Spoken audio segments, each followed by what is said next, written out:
There isn't any of us that can't get better. So turn on this whole idea of personal development and personal growth. That was what my teacher shared with me that changed my life.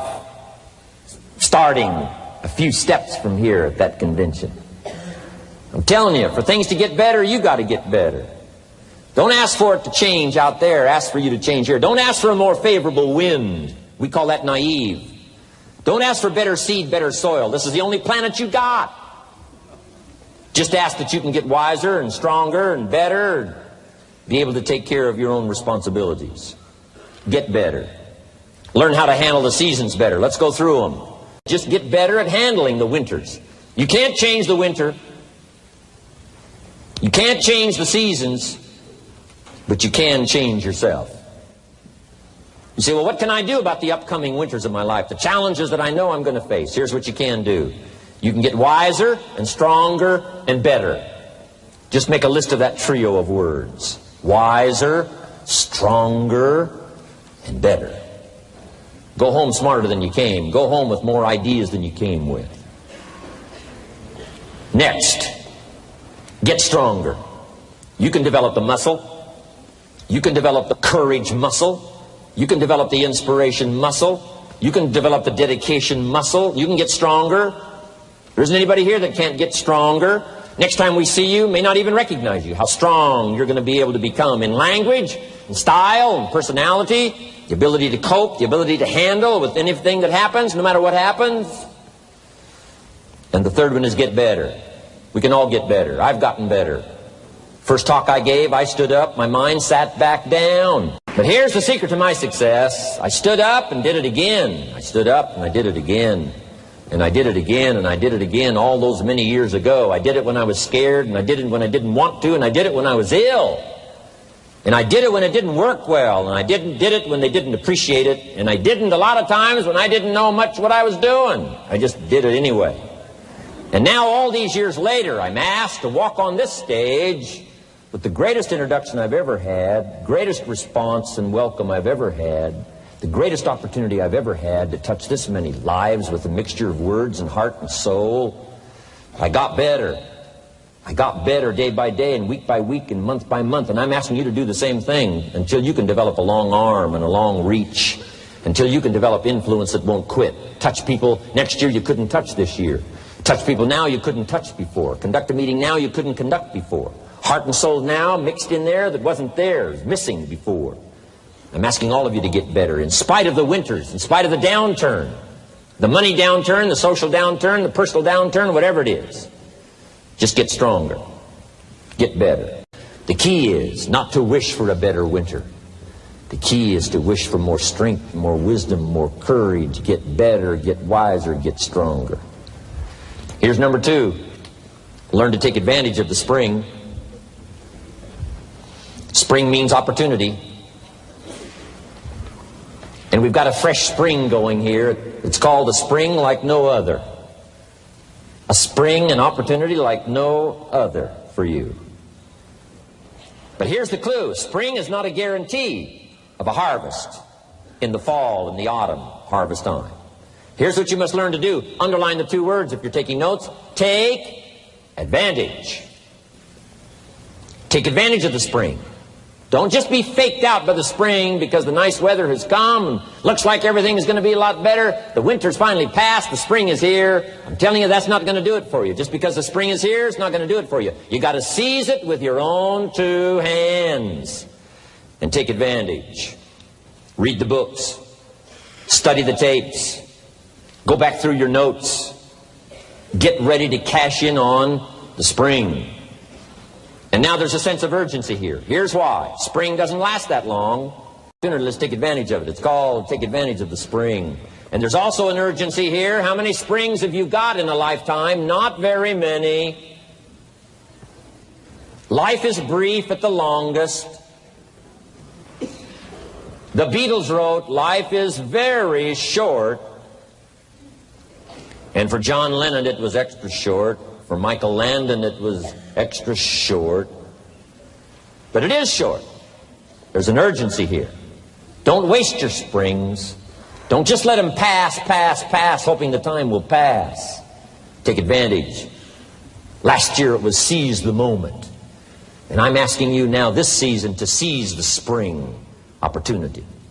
You've got a new organization going, seize the spring. You've got a new distributor going, seize the spring.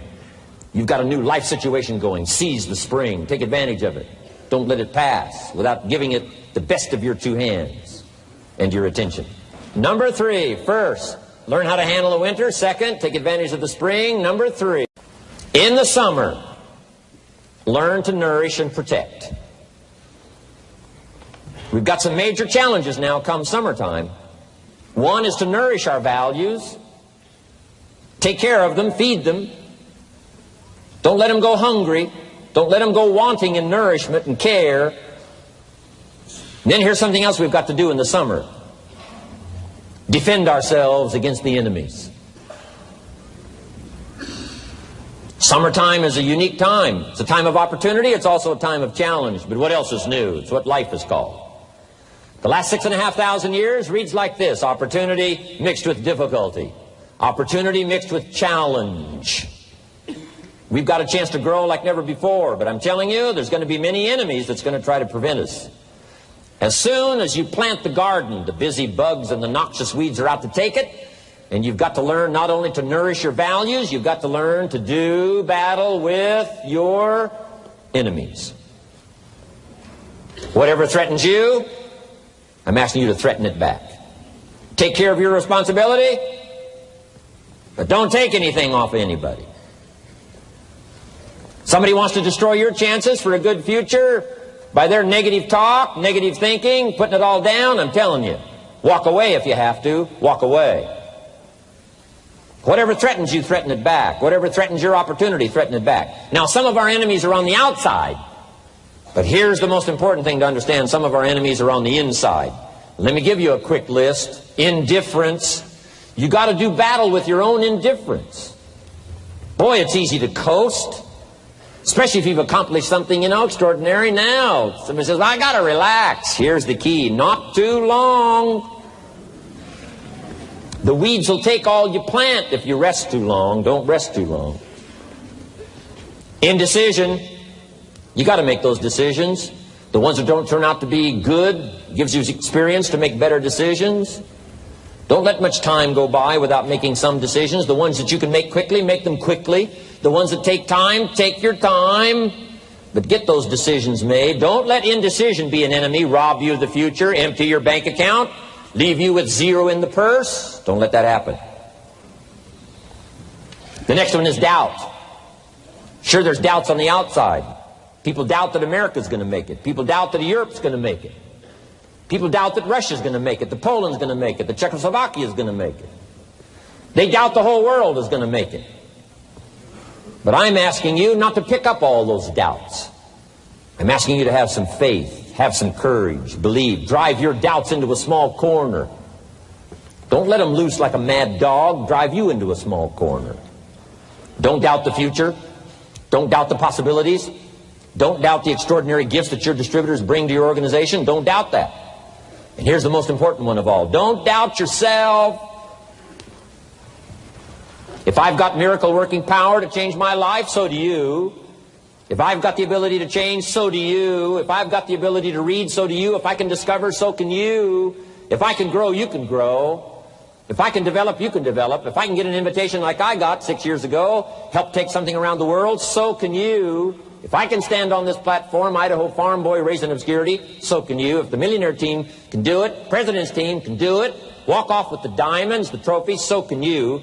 I'm asking you, don't sell yourself short. We haven't sold you short. That's why Mark, Larry, and Dr. Katzen and I have decided to invest a big share of our life these 4 days in being with all of you.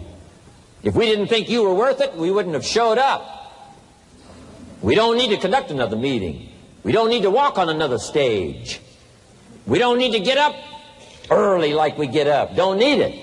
Except for the challenge and the opportunity to invest in this many people's lives who wouldn't get up early. To have a chance to work miracles and invest in this many people's lives and help turn the world upside down for better nutrition called Herbalife. To a lot of people, ambition is kind of a mystery. The dictionary says it's an eager desire for distinction, power, or fame.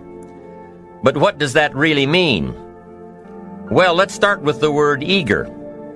All by itself, eager is kind of exciting. Kids are eager for their birthday parties.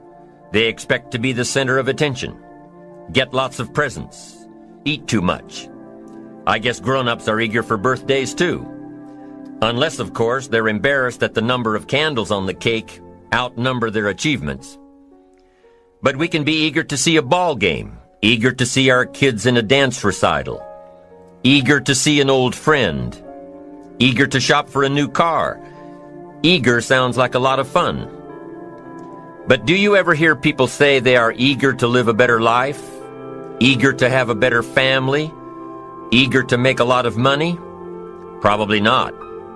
And that's a problem. Because how I see it, living a better life, having a better family, and making a lot of money takes an eager desire. We have the remarkable ability to get exactly what we must have. But there is a difference between wishes and desires. We've all heard people say, "Oh, I wish I could just drop 5 pounds. I want to be a little lighter." And we've probably said it ourselves, especially after a big holiday dinner of turkey and homemade pie and every other thing we can possibly stuff ourselves with in one 8-hour period of time. And even though we may wish we could breathe a little easier in our clothing, we have to have the desire to exercise a little more and eat a little less. The "I wish I could lose weight" has to become, "I have the eager desire to lose weight." I'm also sure you've heard people talk about wishing they had more money to pay the bills, or take a vacation, or just to take a little pressure off of life. But before their lifestyle can change, their wish needs to become a desire. If they really desired change, they wouldn't spend their evenings just watching TV and wishing they were doing something more. The backbone of an eager desire to change is discipline. True ambition is disciplined, eager desire. It's that little part within us that says, if I want to be ready for that meeting tomorrow, I need to finish preparing for it today.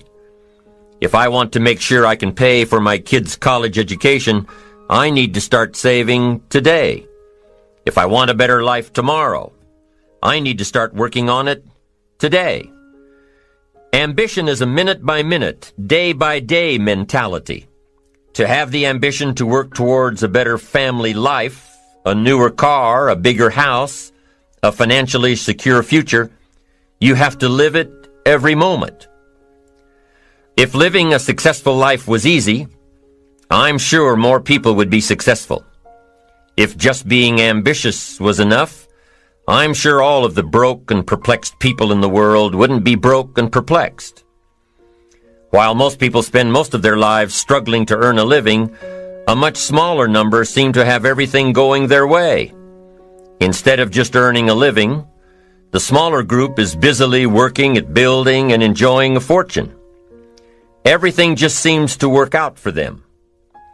And here sits the much larger group, wondering in awe on how life can be so unfair, complicated, and unjust. So what's the major difference between the little group with so much and the larger group with so little?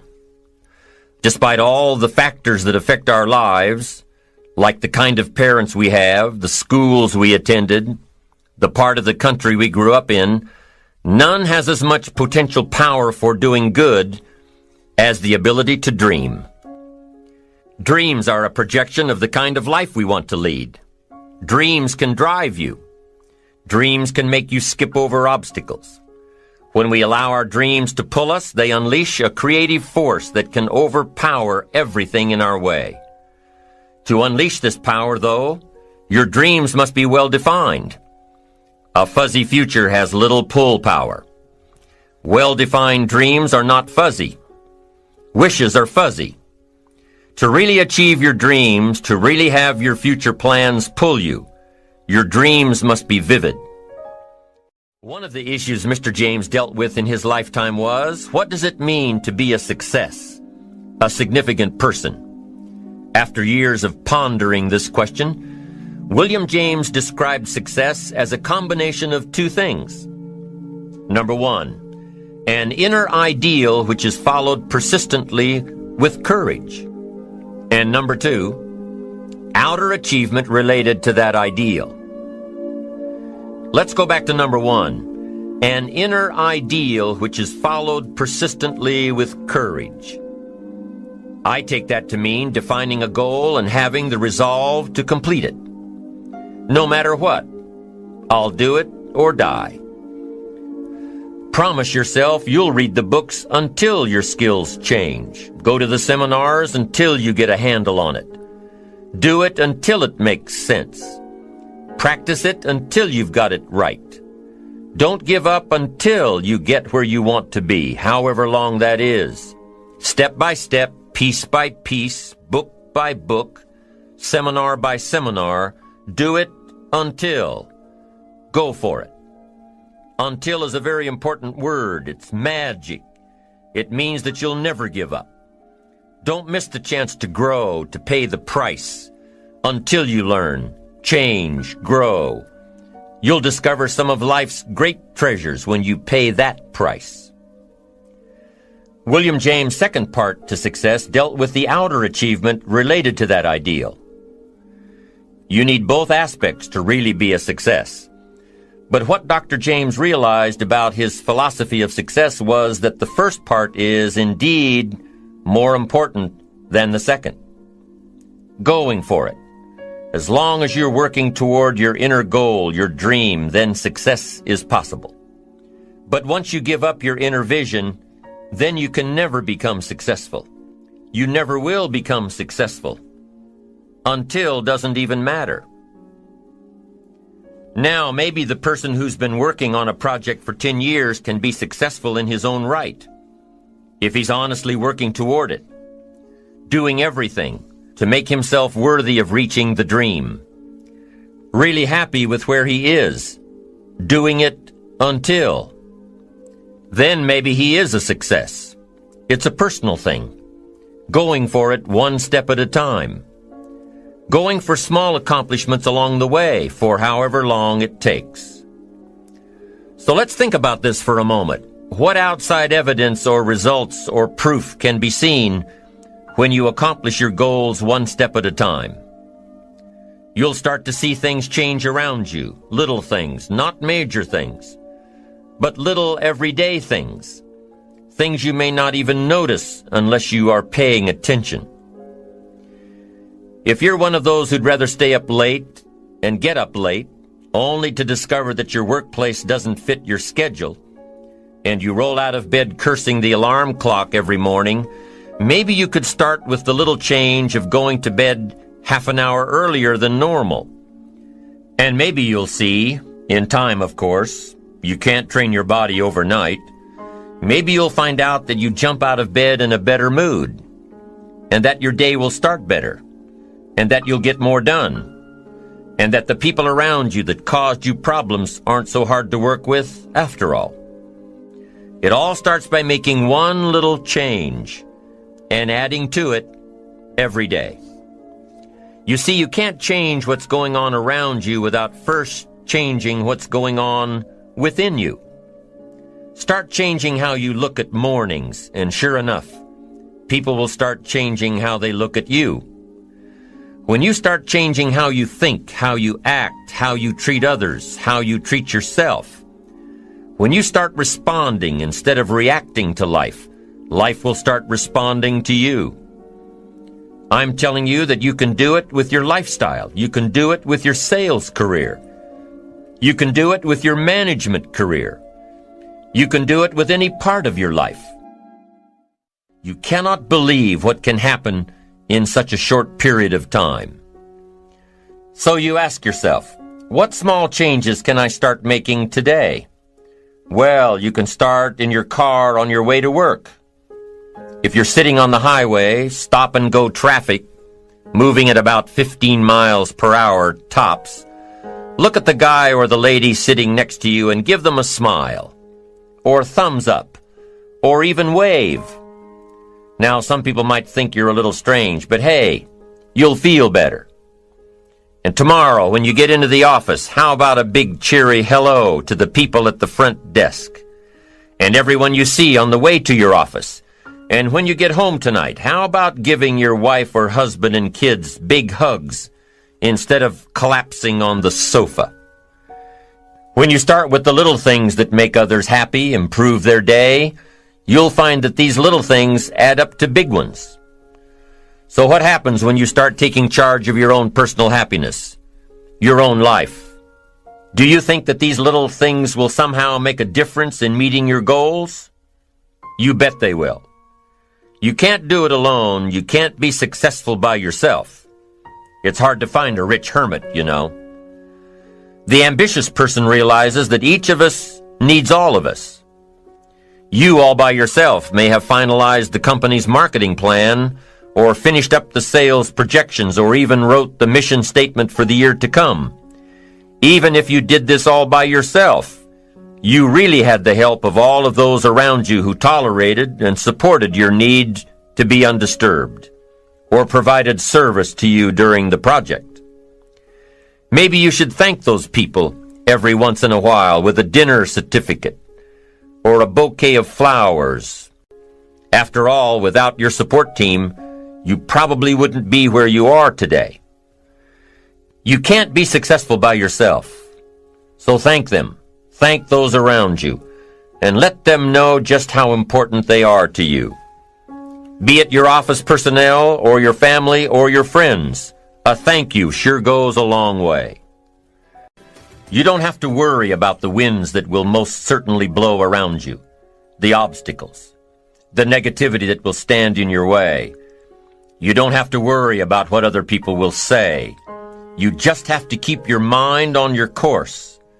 Those winds may blow fast and furious, but if you know your path, if you know where you are going, they will help push you toward the dreams and goals and treasures that you have already decided you're going after. Your goals will push you forward, ahead of the stormy weather. There are some amazing people around that we can learn from today. People who have already braved the storms and come out on top. People who are still alive today. People who started with nothing and ended up with something great. Famous people, not so famous people. Maybe even people you know, but don't know their stories. People who had an early vision and ambition. People who turned their focused dreams into the reality of success. One of my friends tells this story about her dad. She thinks he's cheap.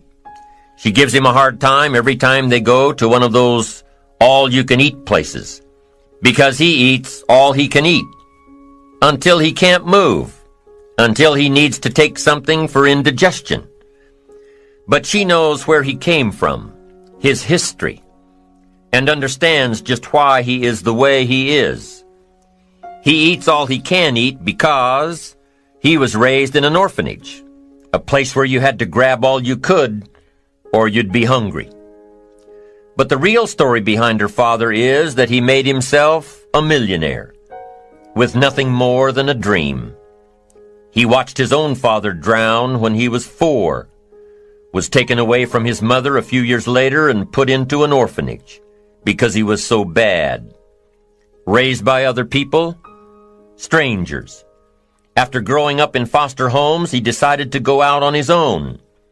He barely finished high school, but he found a job as a vacuum cleaner salesman. He did well, really well. But the woman he loved didn't want to marry a vacuum cleaner salesman, and he really didn't want to be one. So he went to college, went on to medical school, prospered, really prospered, led a tremendously successful life as a radiologist, and is now retired, goes fishing, rides his Harley. Stories of success are all around us, everywhere. Take the time to talk to these people or read their stories. You might learn something. You might find out that they have already traveled the path you are now on. Many of these people have written books on their journeys. These books tell the stories and give the secrets that we can all learn from. Let's say you decided to take a trip, just a short one, maybe for a weekend. Let's say you want to go away to a place you've never been before. Wouldn't you want to find someone who had been there? Ask them a few questions? What's the best way to get there? The safest route? The quickest route? What do I need to bring to be totally prepared? What fun things should I look for on the way?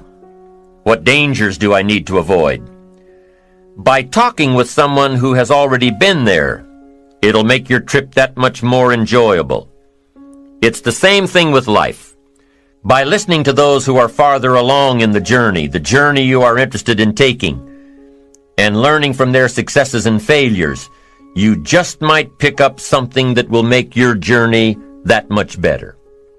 Listening to the stories of others can be motivating, captivating. They can provide that extra push you've been looking for. They can demonstrate what the power of ambition is truly all about. They've been there. Their knowledge is valuable. And when you use that knowledge and motivation to take action, you'll gain momentum. Eventually, you will find that the key to motivation, true motivation, is right there inside you. You won't have to look elsewhere to get pumped up, turned on, charged up. With the right knowledge behind you, you will learn how to motivate yourself. With the right knowledge, you will find yourself becoming inspired on your own. And in order to move forward, you must be motivated, inspired, ambitious. You must have dreams and goals that create ambition. Good ambition, positive ambition. Now, ambition does not mean being greedy. It does not mean being selfish. It does not mean getting ahead at the expense of others. Ambition is not greed. Ambition is not avarice, an all-consuming desire for wealth. Ambition is not hoping you can win at the expense of others. Do you suppose Judas was ambitious? He ended up with 30 pieces of silver, a fortune in those days. Was Judas successful because he had all that money? No, Judas sold out. Was Judas happy when it was all over with? No. The money didn't make him happy. What he did to get the money certainly didn't make him happy. What Judas became in the pursuit of his fortune caused him to end his own life. What drove him was not ambition. Ambition is not greed. Ambition is an eager desire to achieve, an eager desire to get ahead in life, to do more for your family, to prosper in health, wealth, and relationships. Now, desire does not always translate into ambition. Desire is what you want for yourself. A bigger house, a better car, a fatter bank account, a better life. I desire to have these things. Ambition is how you get there. Desire is sometimes healthy. Desire is sometimes unhealthy. Desire might say, I want the tallest building in town. The destructive side of desire might urge you to tear all of the other buildings down. I guess that's one way to do it. You might get away with tearing down the first one and maybe the second one. But in your desire to tear them all down, sooner or later, some guy is going to be standing out in front of his building saying, I'm on to you. Get out of here. And pretty soon you're no longer known as a builder. You're known as a destroyer. Now, the second way to have the tallest building in town is to see it, dream it, and plan it, and put your team on it, work on it. Go through all of the steps to get there. Do it right. Have the ambition to be the owner of the tallest building in town, and go through all of the right steps to get there. If you really want it, and have the skills to do it, and the patience to weather all of the storms, your ambition will lead you there. We get paid for bringing value to the marketplace. Now, it takes time to bring value to the marketplace. However, we do not get paid for time, so we cross that out. Mistakenly, the man says, I'm making about $20 for an hour. Not true. If that was true, you could just stay home, right, and have him send your money. So that's not true. We don't get paid for time, we get paid for value brought to the marketplace. Now, since that's true, here's one of the key questions of my talk to you today. Is it possible to become twice as valuable to the marketplace and make twice as much money in the same time? Is that possible? The answer is yes. Could you become 3 times as valuable as you might be right now to the marketplace and make 3 times as much money in the same time? And the answer is yes. 5 times, 10 times? Of course. America is unique. It's a ladder to climb. It starts down here, let's say, at $5 an hour, and it keeps going up. Top income last year, $80 million. The guy who runs Coca-Cola. Now, that's a heck of a ladder. That's why everybody wants to come here, right? The boat people are not headed for Vietnam. People haven't plotted and schemed for 50 years saying if I could just get to Poland, everything would be okay. Not true. Everybody wants to come to America.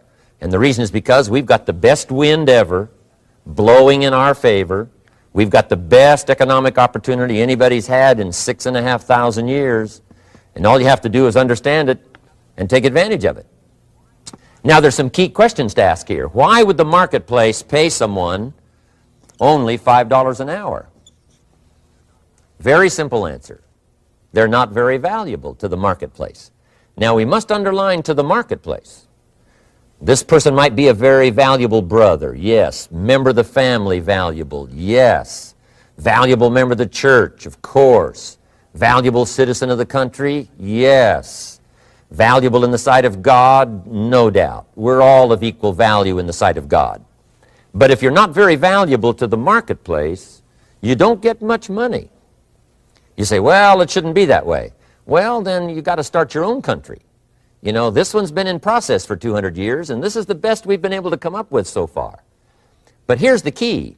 You don't have to stay here. Now, there was a big debate in Congress last year that this $5 was not enough, should be 6, should be 6, should be 6. But we don't need legislation. 6 is already on this ladder. The next step up. You know, if you work for McDonald's, they'll pay you $5 an hour to take out the trash. If you whistle while you take out the trash, they'll pay you $6 an hour. So we don't need that legislation. You just need to take lessons on how to whistle. Have a good attitude. Now, as you begin to climb this ladder, why would the marketplace pay some people $50 an hour? Answer, evidently, they must be more valuable to the marketplace. 10 times more valuable. And is that possible for someone to be 10 times more valuable and earn $50 an hour instead of 5? And the answer is yes. That's what America is all about. Now, why would the marketplace pay some people $500 an hour? Evidently, this person must be much more valuable to the marketplace. That's what's important to understand, to the marketplace. And would the marketplace pay one person $80 million for 1 year's work? And the answer is, of course. If you helped a company make $1 billion, would they pay you $80 million? I'm telling you, it is possible. And that's why America is so exciting. That's why this financial ladder is so exciting. It's possible for all of this to come true for all of you, no matter where you start. As a student in school, just getting started out there in the workplace, this is all possible for you. Now, Mr. Schoaf gave me the clue on how to climb this ladder as high as I wanted to climb. Now, we're talking primarily economics here. There's a lot of other ways to become valuable to your family, valuable to your friends, valuable to the community, valuable to the team, right? Valuable to the team effort, valuable to the concert. But here's what he said to me. In climbing this ladder economically, all you have to do is work harder on yourself than you do on your job. Once I heard that, it made sense to me. I kept hoping that everything else would change around me, found out that if I went to work on myself, worked on my skills, worked on my language, if I became better than I was each year, if I grew in skills and language and vocabulary and competence, then I would become attractive to the marketplace. Not very long ago, a company called me and said, Mr. Rohn, we're expanding internationally. We'd like to have a bit of your expertise to help us. Would you give us a bit of your time? We'll add some millions to your fortune. And I said, okay. And I thought later, isn't that interesting they would call me? Then my second thought was, of course they'd call me. Who else would they call? I can get the job done. Now, what a contrast for me, farm boy from Idaho, raised in obscurity, parents of modest means, broke when I was 25.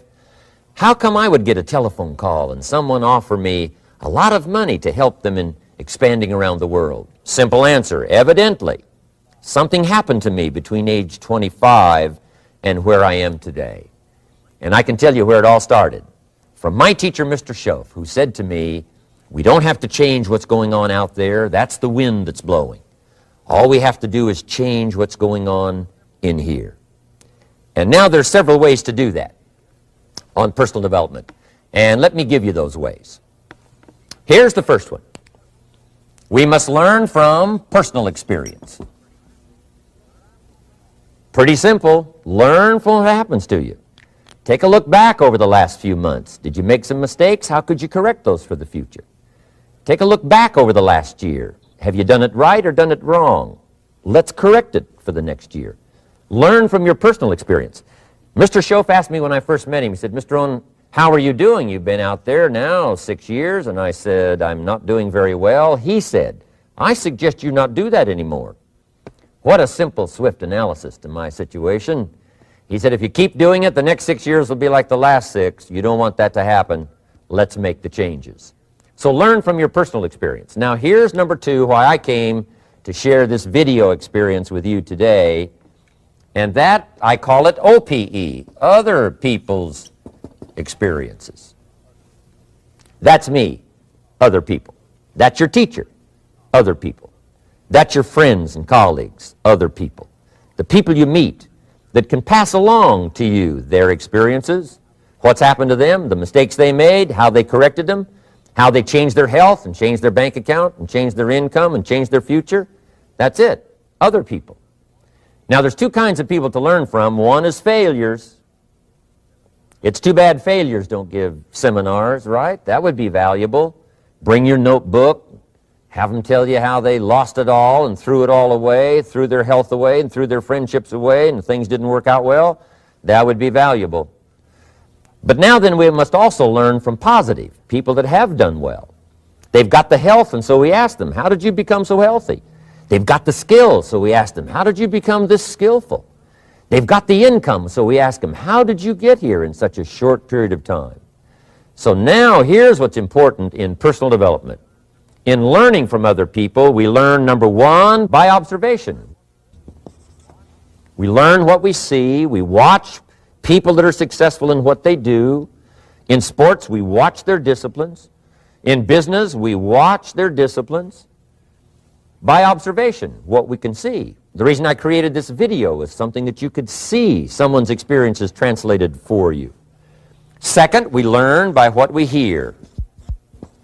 I've got some of my lectures on cassette tapes, so you can take them with you wherever you go and learn by listening.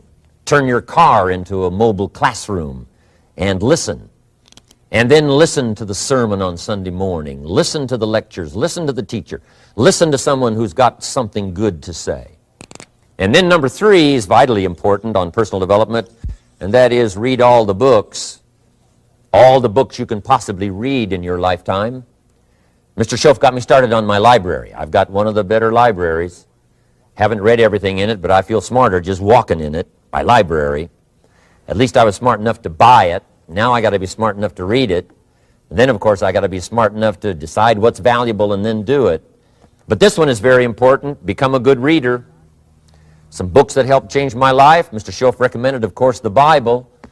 And my parents made sure I was a pretty good scholar by the time I was 18. That's been so beneficial for me, drawing from those illustrations. Reading about those stories, people who made it and people who didn't make it and what the difference was.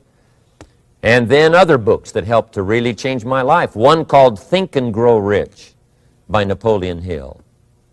And then a book that helped me become financially independent by the time I was 31. And that book is called The Richest Man in Babylon by George Clason. And I'm going to share a little bit of that book with you when I get to financial independence today, our third subject.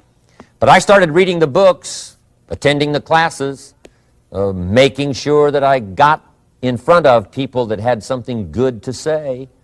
And then I started keeping a journal. One of the major things my teacher taught me was to keep a journal. He said, don't trust your memory. If you hear something good, just make a little note and write it down. Now, at first I took, notes on pieces of paper and torn off corners and backs of old envelopes. And it didn't serve me well, thrown in a drawer. Then I learned to keep a journal, a bound copy of all my notes. So I would suggest you do the same. Things that impress you, a poem that impresses you. When you attend a class, some of the ideas that impressed you, jot them down.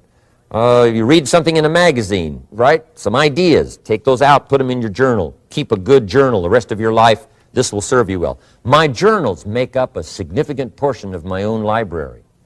And if you saw my library and saw my journals, I tell you what you'd have to say. This is the library, and these are the journals of a very serious student. No wonder Mr. Rohn is invited to lecture and speak on his experiences around the world. So I want the same thing to happen to you. Value captured that you can resort to later, go back over it and review it, and let it become valuable to you. So that's my first subject, personal development. Work harder on yourself than you do on your job. Develop the skills, learn the lessons, take the classes, absorb all that is being taught to you these days. And then later on, of course, you can sort it out, what's valuable to you and how to refine it for your business and for your life and for your future. But the main thing is to get it and start this process of personal change, personal development. And let me say it one more time. If you will change, everything will change for you. You'll never be the same. You'll keep growing. As you look back on a few months, look back on a few years, you won't believe the progress you can make. Economically, your relationship with your family, your friends, and whether you're in sports or economics or whatever, I'm telling you, that whole process of committing yourself for personal change, personal value, can really make your life unique and worthwhile.